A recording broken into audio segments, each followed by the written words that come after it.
All right, guys. Today we're going to be reacting to Kamala Harris doesn't want to answer these questions. Macaggie, why? Macaggie, why? Okay, let's jump in. Former President Trump is stepping for Republican Montana Senate candidate Tim Sheehan in Bozeman today. The widely watched toss-up Senate race could give Republicans control of the Senate. Let's bring in our panel. Washington Examiner Restoring America editor Kayla McGee-White and Jonathan Cott, former communications director for Senator Joe Manchin. So Donald Trump in Montana today. It's the first campaign event that he's got all this week. And it's for Tim Sheehan. It's not a Donald Trump event. He was asked yesterday at Mar-a-Lago, why is Kamala Harris doing all of these events and you're not? Listen to what he said. Because I'm letting their convention go through, and I am campaigning a lot. I'm doing tremendous amounts of taping here. We have commercials that are at a level I don't think that anybody's ever done before. Plus, in certain cases, I see many of you in the room where I'm speaking to you on phones, I'm speaking to radio, I'm speaking to television. Television's coming over here. Now, this idea of staying dark, Kayla McGee, during conventions went out the window a long time ago. I think the last person who really observed it was John Kerry in 2004, and it cost him the election.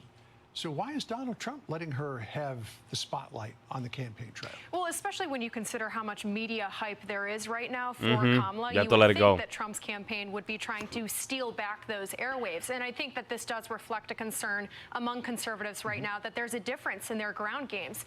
However, you know, him going to campaign for Jon Tester, I think he realizes how important these down ballot races are going to be and how the polls in these down ballot races are actually a better reflection of where the national public is at than some of the national polling showing Kamala Harris significantly ahead. We know that Tester's down 2 points according to the latest poll. Trump's trying to throw his weight in these down ballot races to help Republicans in the long term as well. I mean, not surprising that Sheehy is ahead in Montana. I mean, Trump did win it by, I think, 16 points back in 2020.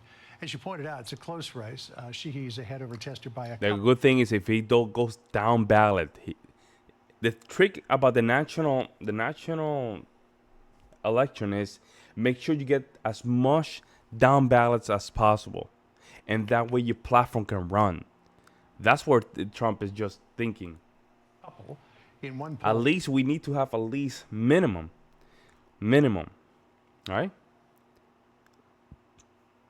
At least minimum 54 seats in the Senate, maximum of 56. That's me. Why is that? Because there's always some stupid Republicans that they want to just have the highlights, that they want to vote against stuff. That minimum of 54, right? It will guarantee that 2 or 3 of those Republicans are probably gonna, not go with the wave. But at least we have the if we have 3 Republicans that don't want to go with the votes, at least we have the vice president that can just be the tiebreaker that we saw. And there's a lot of other competitive Senate races out there as well. Montana's a toss-up. Michigan is a toss-up. It's an open seat. Nevada and Ohio as well. Arizona, Pennsylvania, Wisconsin, all leaning Democrat. How do you think, Jonathan, swapping up Biden for Kamala Harris may affect those down ballot races? We've already seen it. It's affecting them greatly. Like a lot of the people who were behind in the polls are now leading in the polls. Jon Tester is excited to have Donald Trump come to Montana. He came 4 times in 2018, and Jon Tester won. Also, it's going to be hard for Donald Trump to come in and attack Jon Tester. He signed 20 of his bills into law, and today 100 Republicans in Montana, including the former governor and former RNC chair, endorsed Jon Tester. So I think in Arizona, Pennsylvania, Ohio, Democrats are going to welcome Donald Trump coming in. If he performs as he did on that press conference yesterday, it's just chaos and darkness and lies. And wow, man, this guy, oh my God, this guy, bro. Talk about a political pundit, huh? Right here. Wow, insane. That doesn't help the Republican senators running. You know, you may have different opinions of what Donald Trump did yesterday at Mar-a-Lago, but he captured the attention of all 3 big cable networks for an entire hour, whereas Kamala Harris didn't. And he got a chance to say, look, I just did an hour of freewheeling, taking questions and giving answers. She didn't do anything. After that, she did do a gaggle with reporters on the tarmac for 70 seconds. And during that, here's what she said. Listen. Glad that he's finally agreed to a debate on September 10th. I'm looking forward to it and hope he shows up. Are you open to more debates? I am happy to have that conversation about Yeah, that's a no. That's a no. She's not willing to do it. She's not willing to do it. That's what it is. debate or after September 10th, for sure. I've talked to my team. I want us to get an interview scheduled before the end of the month. All right, Wow, there's a lot to end unpack of the there, but I month. want to focus first of all on what you said at the very end. I've been talking to my team. I want us to get an interview scheduled before the end of the month. She said that on August the 8th. There's a lot of month left. It is remarkable that she has not already begun taking questions and holding press conferences. And her entire campaign strategy at this point seems to be fake it until you make it. Yep. She wants to be shielded. She doesn't want to have to answer these questions. And it's remarkable that not a single leftist media outlet has pointed out that if you go to Kamala Harris's campaign website right now, there is not a single page dedicated to a policy position. It's only donation tabs. So if you as a voter wanted to learn what Kamala Harris's policies were, you would not even be able to at this point. Right. Okay. So here's what J.D. Vance had to say to the press about the fact that Kamala Harris wasn't answering any of their questions. Listen here. Have they given you guys an explanation for why she won't take questions from reporters? No? Nobody? Okay. He said, did they give you an explanation as for why she's not taking questions? Nobody answered, which again sort of speaks to the incurious nature of the folks who were following her around, that they don't seem to care. Because they really think that they don't own anything to their voters, the constituents. They don't owe anything. Their strategy is to just ride with the wave, do one campaign here, another one over here. That's it. Run the script. Make sure the CNN, MSNBC, the CBS, they just play the game, go to the basement, then do another campaign, say it was the biggest campaign ever. You know, it's this cycle that you see that is kind of annoying, right? And I cannot believe Americans are these stupid and dumb, man. Like, they just see, I don't know, an Indian that think that she's black, women, oh, we have to vote for her because we need our first woman, and, you know. Like, they don't even care about the policy. And you know what's crazy? Hillary Clinton did the same thing. When they asked her about the economic proposal for the country, she said, you know what, just go to my website. It's already in the website. I don't have to explain it now.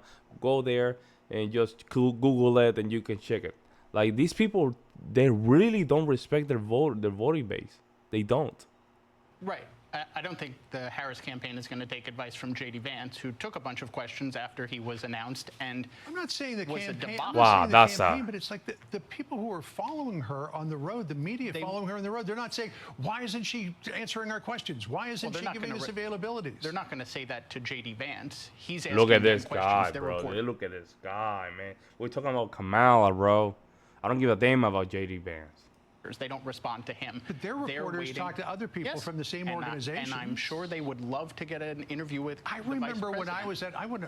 was out of the 96 campaign, I was out of the 2000 campaign, 2004, 2008, 2012, 2016, and if a candidate wasn't answering our questions or giving us time, we would browbeat them until they did. Well, that's the thing is, you know, Kamala Harris's campaign strategy is a smart political move, but it doesn't make any sense for reporters whose job is to get answers to very tough questions that the public deserves to know. Why are they allowing Kamala Harris's campaign to do this? That should be the concern for everyone who cares about an inquisitive and free press. Yeah, I was on the 2020 campaign. I forgot that one. I would just say this. Voters are hearing from Kamala Harris. That's how you win About elections. what?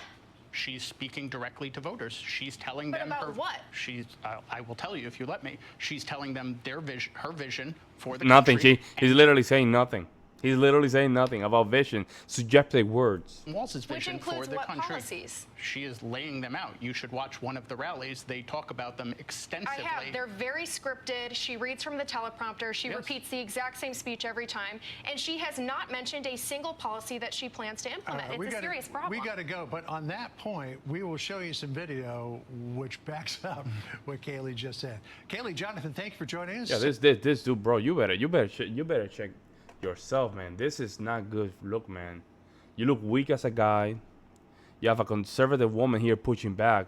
You look weak. You're defending a weak candidate to make it look strong. It's insane. I mean, literally insane. And you can tell that he doesn't even care about the Democratic voter base.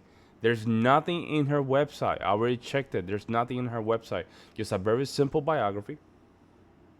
And a bunch of events are, she's not even in some of those events. The majority of the events, just people make events for her. And not only that, donate right from the get-go. If you go to www.kamalaharris.com, you push the enter button, go to her website, donations right away, out of the gate. You exit out, and then they give you like a very simple website. It's not even complicated. It looks like a website that was made by ChatGPT. I'm not lying, folks. I'm not lying. Let me know what you guys think in the comment section below. I'll see you in the next one.